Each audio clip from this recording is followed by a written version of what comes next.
নমস্কাৰ সকলোকে জবৰ নতুন ভিডিঅ' এটাত স্বাগতম জনালোঁ। আজি লেটেষ্ট ভেকেঞ্চিবিলাকৰ ডিটেইলছবিলাক দেখুৱাই যাম, ভিডিঅ'টো সম্পূৰ্ণ চাব।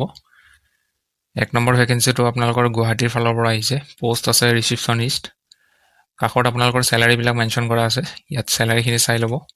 2 নম্বৰটো লেবৰেটৰী টেকনিচিয়ান, 3 নম্বৰটো চিটি এণ্ড এক্স-ৰে টেকনিচিয়ান, 4 নম্বৰটো ডিজিটেল মাৰ্কেটিং এক্সিকিউটিভ আৰু 5 নম্বৰটো একাউণ্টছ এক্সিকিউটিভ। একাউণ্টছৰ কাৰণে BCom পাছ কৰা হ'ব লাগিব আৰু GST PF ESৰ কাম এইখিনি জনা হ'ব লাগিব। হোৱাটছআপ কৰিব বায়'ডাটা, 2টা নম্বৰ দিয়া আছে।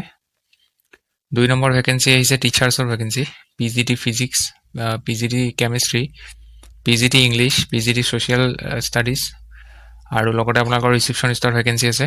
মেইল ID আৰু কণ্টেক্ট নম্বৰ দিয়া আছে, ইয়াত যোগাযোগ কৰিব। ৰিচিপশ্যনিষ্টৰ কাৰণে ডিগ্ৰী পাছ কৰিলে হ'ল আৰু কমিউনিকেশ্যন স্কিলটো ভাল হ'লে হ'ল। 3 নম্বৰটো হোটেল এখনৰ পৰা আহিছে, হোটেল হৰ্ণবিল, একাউণ্টেণ্টৰ ভেকেঞ্চি, BCom কৰাৰ লগতে এক্সপিৰিয়েঞ্চ থকা হ'ব লাগিব। মেইল কৰিব, আপোনালোকৰ নিজৰ বায়'ডাটাখন আপডেট কৰি লৈ ইয়াতে মেইল কৰি দিব।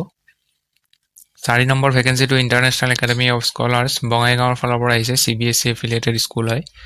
ভেকেঞ্চি আছে PGT পষ্ট গ্ৰেজুৱেট টিচাৰ, ছাবজেক্টকেইটা দিয়া আছে physics, history, geography, economics, sociology আৰু লগতে গাৰ্লছ হোষ্টেল ৱাৰ্ডেনৰ ভেকেঞ্চি আছে। ফিমেল গ্ৰেজুৱেট কেণ্ডিডেট অনলি, ইয়াতে মেইল এপ্লাই কৰিব নোৱাৰে।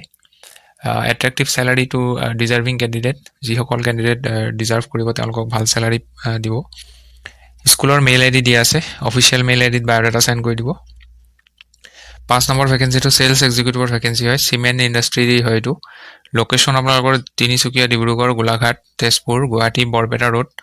ইয়াতে কোনটো লোকেশ্যনৰ কাৰণে এপ্লাই কৰে সেইটো মেইল IDত মেনশ্যন কৰি দিব লোকেশ্যনটো। ইয়াত মেইল ID দিয়া আছে, ইয়াত বায়'ডাটা চেণ্ড কৰিলে হ'ল।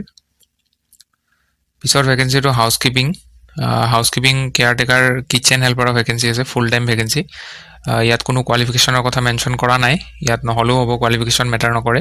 আপোনালোকে কোনোবাই যদি কৰিব বিচাৰে কণ্টেক্ট নম্বৰ দিয়া আছে, ইয়াত যোগাযোগ কৰিব। 7 নম্বৰটো coaching institute, Itanagar, Arunachal Pradesh, টেলিকলাৰৰ vacancy আছে ফিমেলৰ কাৰণে। আপোনালোকক থকা খোৱাৰ ব্যৱস্থা তেওঁলোকে কৰি দিব যদি বাহিৰৰ কেণ্ডিডেট হয়, বা অসমৰ পৰা যদি কোনোবাই এপ্লাই কৰে থকা খোৱাৰ ব্যৱস্থা কৰি দিব, ফ্ৰী হয় এইটো। মেইল ID দি আছে, ইয়াত বায়'ডাটা চেণ্ড কৰিলে হ'ল। 8 নম্বৰটো জগন্নাথ বৰুৱা ইউনিভাৰ্চিটি, যোৰহাটৰ ফালৰ পৰা আহিছে, PA কাম office assistant, bachelor degree pass কৰা হ'ব লাগিব ফ্ৰম ৰিকগনাইজ ইউনিভাৰ্চিটি আৰু লগতে আপোনালোকে ড্ৰাফটিং কৰিব জানিব লাগিব। ড্ৰাফটিং মানে হৈছে আপোনালোকৰ লেটাৰ টাইপ কৰিব লাগিব আছামিজ আৰু ইংলিছত, ত' সেইটোকে ড্ৰাফটিং বুলি কয়। ত' যিসকলে নাজানে তেওঁলোকক কৈ দিছোঁ। মিনিমাম 6 মাহৰ কম্পিউটাৰ চাৰ্টিফিকেট লাগিব আৰু আপোনালোকৰ ফিক্স চেলাৰী ইয়াতে কিমান পাব দিয়া আছে। চিলেকশ্যন প্ৰচিডিউৰ ইয়াত ডাইৰেক্ট ৱাক ইন ইণ্টাৰভিউ হ'ব। 20 এপ্ৰিলত ইণ্টাৰভিউ আছে, ৰাতিপুৱা 10:30 বজাত গৈ পাব লাগিব, 10:30 আগতে গৈ পাব লাগিব। এড্ৰেছ দিয়া আছে আপোনালোকৰ ইয়াতে ছেমিনাৰ হল, জগন্নাথ বৰুৱা ইউনিভাৰ্চিটি, যোৰহাট। আৰু আপোনালোকৰ ইয়াতে এইখিনি পঢ়ি চাব, এইবোৰ গোটেইখিনি পঢ়ি দিলে ভিডিঅ'টো বেছি দীঘল হয়। আপোনালোকে যিসকলে এপ্লাই কৰিব তেওঁলোকেহে পঢ়ি চাব, এইখিনি ডিটেইলছখিনি পঢ়ি চাব, মই হাইলাইটো কৰি দিছোঁ কিছুমান পইণ্ট। 9 নম্বৰ ভেকেঞ্চিটো বি বৰুৱা কেঞ্চাৰ ইনষ্টিটিউট, গুৱাহাটীৰ ফালৰ পৰা আহিছে, নেটৱৰ্ক টেকনিচিয়ানৰ ভেকেঞ্চি, 2টা ভেকেঞ্চি আছে।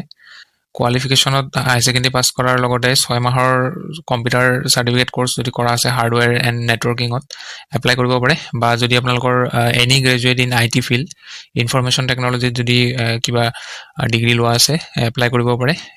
1 বছৰ যাৰ এক্সপিৰিয়েঞ্চ আছে কাম কৰা তেওঁলোকক প্ৰিফাৰেঞ্চ দিব আৰু ফিক্স পে আপোনালোকৰ ইয়াতে মেনশ্যন কৰা আছে, চাই ল'ব। আপাৰ এজ লিমিট 35 ইয়াৰ্ছলৈকে এপ্লাই কৰিব পাৰে আৰু ৰিলেক্সেশ্যন পাব 5 বছৰলৈ যদি কাষ্ট আছে।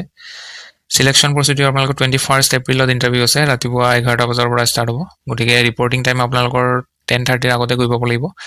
এড্ৰেছ দিয়া আছে, এইটো এড্ৰেছ হাইলাইট কৰা আছে, এড্ৰেছটো ভালকৈ চাই ল'ব আৰু আপোনালোকে লগত লেটেষ্ট আপডেটেড বায়'ডাটা লৈ যাব আৰু নিজৰ যিমানখিনি ডকুমেণ্টছ আছে সেই ডকুমেণ্টছখিনি জেৰক্স কৰি ল'ব, জেৰক্স কৰি কিনে নিজে চেল্ফ এটেষ্টেড কৰি ল'ব। কৰি লোৱাৰ পিছত আপোনালোকে এড্ৰেছটোত যাব, ইণ্টাৰভিউ দিব যাব। চ' এইটো আছিলে শেষৰ ভেকেঞ্চি। কিবা বুজি নাপালে কমেণ্ট কৰি দিব। লগ পাম পুনৰ এটা নতুন ভিডিঅ'ত। আজিলৈ আহোঁ, ধন্যবাদ।